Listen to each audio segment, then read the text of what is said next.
Kata Nabi, perempuan paling gampang masuk surga. Cuma yang membuat dia gampang masuk neraka dua hal. Satu, dia tidak pandai menjaga lisannya. Gosip.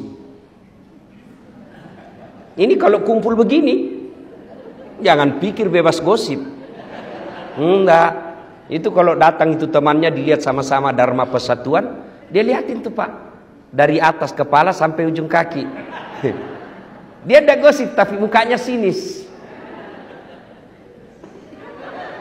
Dia ada gosip tapi sinis tuh lihat orang.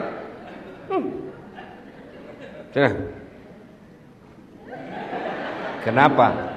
Kayak umbul-umbul. Ya toh Ibu? Maka perempuan kalau dia mampu menahan lisannya, tak gampang masuk surga. Tapi sayang seribu sayang, setan tahu rahasia ini. Maka dibuatnya gampang dia terprovokasi. Kau tahu katanya, oh iya. Padahal dia tidak tahu itu. Cepat sekali. Iya, betul. Padahal dia tidak tahu. Suka ikut campur yang bukan urusannya. Nah, biasanya kalau perempuan orang suka ikut campur, takdirnya semasa hidupnya seperti tauge. Ibu-ibu tahu tauge? Ibu tahu tauge? Coba lihat tauge, suka ikut campur kan? Iya toh? Gado-gado ada. Pecel ada. Soto Betawi ada. Apa lagi? Tahu isi ada. Karena toge selalu ikut campur, maka Allah takdirkan tidak ada yang lurus. Semua toge bengkok. Jadi kalau ada ibu-ibu pagi-pagi gosip, teriak saja, "Oi, toge dia." Ayuhibbu ahadukum, kata Allah, sukakah kamu memakan bangkai sesamamu manusia? Inilah penyebab utama putusnya persaudaraan. Gosip. Cerita kejelekan orang. Meskipun saya jelek, saya tetap marah ketika kau cerita saya jelek. Itulah sebabnya Allah melarang. Zaman dulu, zaman Pak Menteri sekolah, zaman Pak Menteri masih pegawai biasa di kantor ini, gosip masih lebih sulit daripada zaman sekarang. Kalau dulu mau gosip harus tatap muka di satu tempat. Sekarang satu di Jeneberang Makassar, satu di Jawa Timur, satu di Riau, kumpul di grup Dharma Wanita Persatuan PUPR. Siapa yang dikosip? Temannya yang ada di Jambi. Nah, itu tidak perlu ketemu. Setan mempermudah.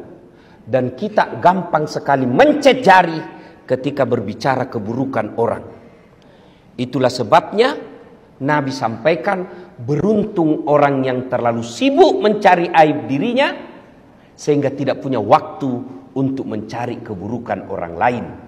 Itulah pepatah dulu waktu kita sekolah mengatakan, semut seberang lautan tampak olehnya, sementara gajah di pelupuk matanya tak nampak. Ini yang banyak sekarang di media sosial. Apalagi jelang Pilpres kemarin. Oh, Masya Allah. Orang mau jadi presiden, dia panen dosa. Maka ibu-ibu, saya cinta kalian karena Allah, hindari gosip, hindari gibah. Tapi yang saya ceritakan benar, justru benarnya namanya gibah. Kalau salah namanya fitnah. Maka pelajaran pertama, kalau mau merapatkan persaudaraan, hindari gosip. Perempuan kalau mampu menahan lisannya dari gosip, insya Allah gampang masuk surga. Yang kedua, kata Nabi, penyebab perempuan gampang masuk neraka karena dia tidak mampu mensyukuri kehadiran suaminya. Coba, berapa banyak nanti perempuan soleh secara ibadah mahdah kepada Allah, tapi terpaksa masuk neraka. Kenapa? Karena dia sudah bantah, suka melawan, suka menjajah suaminya.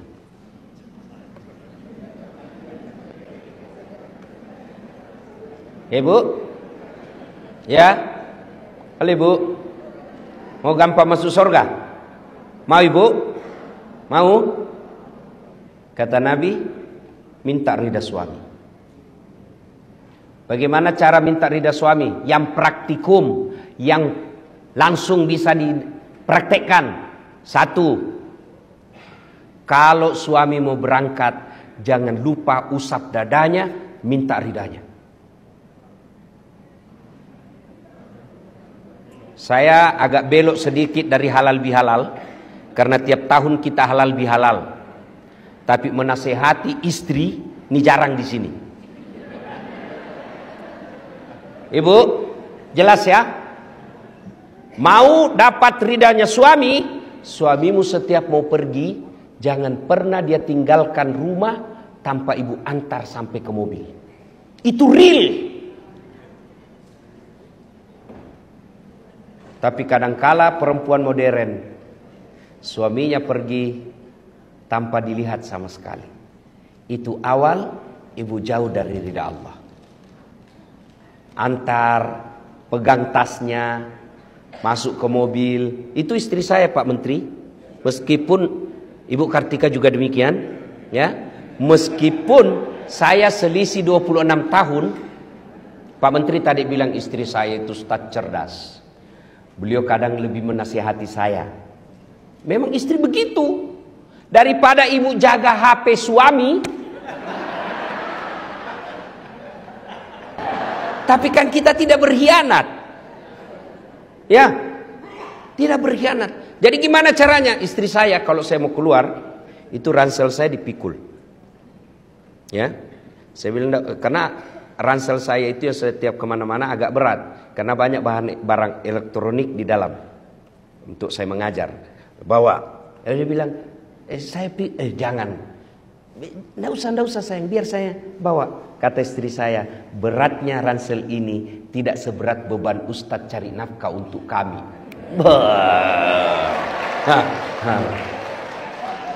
Bagaimana Pak Irjen pernah rasakan seperti itu Pak?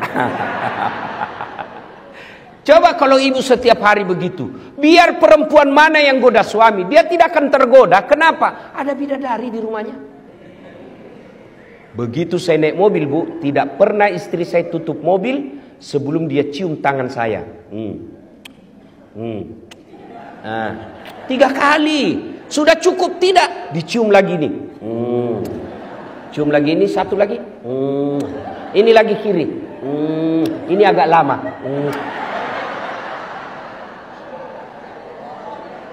Ayo bapak-bapak pernah merasakan?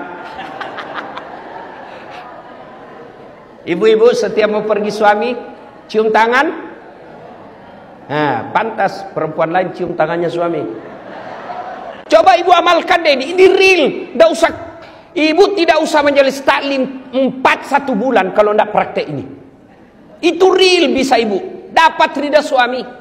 Apa cukup sampai di situ istri saya? Tidak. Dia usap dada saya, lalu dia bilang, Ustadz, ridhoi saya. Dia tidak tutup pintu mobil sebelum saya bilang, ya meskipun semalam bertengkar. Bohong kalau ada suami istri tidak pernah bertengkar. Apa Ustadz tidak pernah bertengkar? Bohong. Bohong kalau ada katakan Ustadz tidak ada masalah rumah tangganya. Bohong. Saya aja ada masalah ibu. Apalagi setelah saya viral kemana-mana. Banyak masalah saya Pak Menteri. Apa masalah saya? Banyak janda curhat. Modus pura-pura minta doa-doa penenang jiwa. Lama-lama dia bilang, Ustadz, maukah Ustadz menjadi imam dalam ini? Saya bilang, mohon maaf ibu, saya bukan imam, saya penceramah. Jelas? Ya ibu? Real. Yang kedua, ibu sebagai istri pejabat ataupun bukan pejabat, ketika suami pergi, bantu suami cari nafkah. Bagaimana bantu suami cari nafkah? Ibu tidak usah dagang kiri kanan keluar rumah, nanti difitnah orang. Real bukan pekerjaan yang mendatangkan rezeki.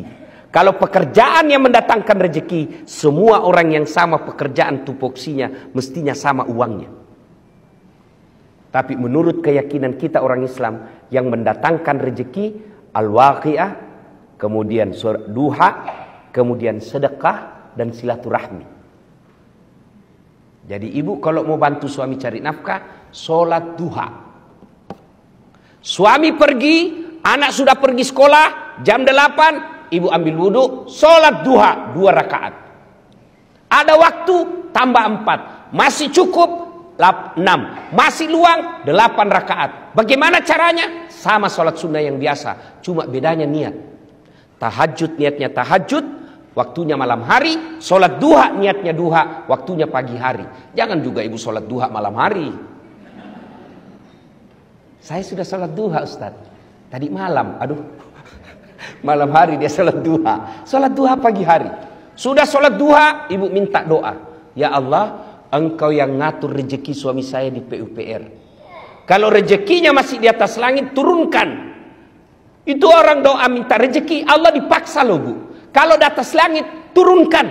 Kalau dalam tanah, munculkan. Kalau masih sedikit, cukupkan. Kalau masih jauh, dekatkan. Itu doa minta rezeki. Dan yang paling penting, berkahkan. Sudah itu, ibu ambil HP. Telepon, bang, gimana kabar? Alhamdulillah baru tiba di kantor. Ya bang, jangan menghalalkan segala cara. Baru saja saya doakan dalam sholat duhaku. Insya Allah, Allah akan bukakan rezekimu. Salam sayang selalu dari istrimu di rumah. Itu langsung dikasih lihat itu semua temannya di kantor. Ini istri saya. Ibu pernah WhatsApp begitu? Real, cari ridha Allah, bantu suami cari nafkah, sholat duha. Kalau ini ibu lakukan, insya Allah suami tidak akan macam-macam. Cuma yang kadang-kala masuk WhatsApp, bang, jangan lupa singgah beli gas. Bang, jangan lupa singgah beli ikan. Salah? Tidak. Tapi sertakan juga mengingatkan suami untuk ibadah. Itu istri yang soleha. Masuk waktu sholat. Bang, sudah duhur ini bang. Sudah sholat enggak?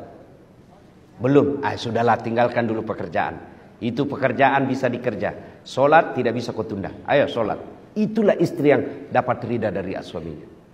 Kemudian pulang suami, semestinya istri yang soleha kata Nabi, pulang suaminya menyenangkan hati ketika dipandang wajahnya. Tanyalah bapak-bapak, senang tak mandang ibu ketika di rumah? Bagaimana istri yang soleha? Menyenangkan hati dipandang suaminya. Jadi kalau ibu tahu suami pulang pukul 5 petang, sudah kira-kira 15 menit sebelum pukul 5, ibu dandan. Warna apa dia senang suami? Dia senang warna coklat. Pakai warna coklat. Tapi saya tidak senang. Ibu mengalah karena menyenangkan suami, itu ridha Allah. Kalau perlu pakai baju renang.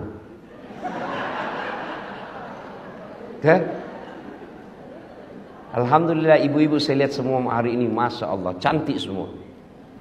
Tapi saya curiga hanya karena ada acara. Tapi begitu mau tidur dengan suami, daster.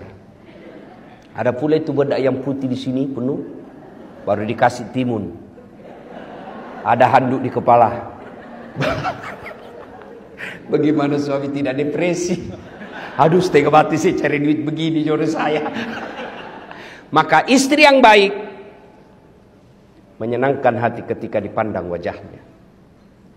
Yang kedua kata Nabi, ketika suamimu ada di rumah, maka buat dia tenang dan betah di rumah. Mohon maaf ibu ya, saya sengaja tema ini bahas karena ini acaranya Dharma Wanita Persatuan.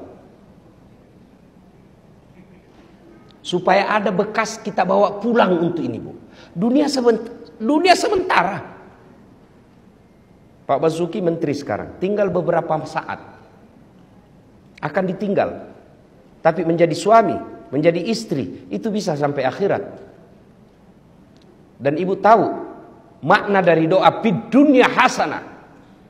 Kebahagiaan di dunia, keselamatan di dunia menurut para ahli tafsir menafsirkan ayat ini yang disebut kebahagiaan di dunia punya istri yang soleha. Bapak bisa bayangkan bagaimana kalau istri kita intimidasi. Mana bisa kita tenang? Baru kita sampai 10 menit di telepon. Di mana kau? Di mana kau? Di kantor. Bohong. Coba lihat video call. Mana bisa kita tenang, Pak? Saya yakin Ibu Menteri, Pak Menteri, Pak Basuki bisa hebat seperti sekarang karena punya istri Ibu Kartika. Mana bisa kita jago kalau diteror sama istri? Coba, saya mau ceramah di sini, 10 menit sebelum saya tampil, istri saya mamanya cek WhatsApp. Pulang kau cepat. Mana bisa lagi saya tenang? Kenapa kau suruh pulang? Anakmu kesetrum. Itulah tugas istri. Maka kalau mau punya penghasilan suamimu baik, buat hatinya tenang. Kenapa? Karena penghasilan suamimu akan kembali ke istri. Dan jangan buat suamimu memilih pilihan yang tidak bisa dipilih.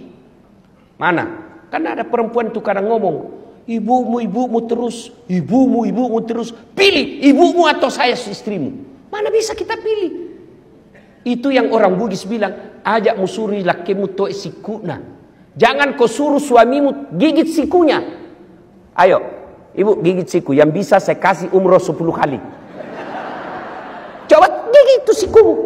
Mana bisa? Itulah yang disebut jangan posisikan suamimu pada pilihan yang tidak bisa dipilih. Pilih kok, mamamu atau saya istrimu. Itu pilihan beleng-beleng gitu. Ibu, kan ada itu biasa istri ngomong begitu. Bu, yang suka ngomong begini. Ibu, tolong jawab ibu. Siapa yang mengandung suami ibu? Mamanya. Siapa yang melahirkan? Ibunya. Siapa yang membesarkannya? Siapa yang mendidiknya? Sekarang siapa yang terima gajinya? Jawab ini bu, jawab. Istrinya. Maka pantas ketika Nabi sampaikan, ridha Allah ada pada ridha suamimu. Maka istri yang soleha membuat suami betah di rumah. Itu real. Tidak usah baca kitab kiri kanan. Real itu. Itu kesimpulannya semua kitab. Ibu, sekali-kali pikir tuh, susahnya itu jadi suami. Di jalan macet. Di kantor dimarah-marahi Pak Dirjen. Dimaki-maki, memang kau goblok. Siap salah Pak. Masuk warung kopi dikejar tagihan. Ya kan?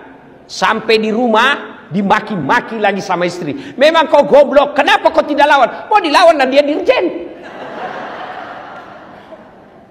Sampai di masjid lagi dengar khotbah, neraka lagi dicerita, kau dibakar, dilipat, diguling. Mana enak jadi suami kita?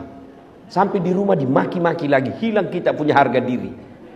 Dan itu perempuan salah satu kelebihannya ahli sejarah. Tidak pernah dilupa kesalahan kita, Pak. Sudah 5 tahun yang lalu ada kesalahannya, dijelaskan kesalahannya, dia berusaha menjawab kesalahannya itu, belok, nyambung lagi 5 tahun yang lalu. Itulah perempuan ahli sejarah. Maka istri saya berkata, karena kami perempuan ahli sejarah, tolong kau suami jangan bikin sejarah. Top.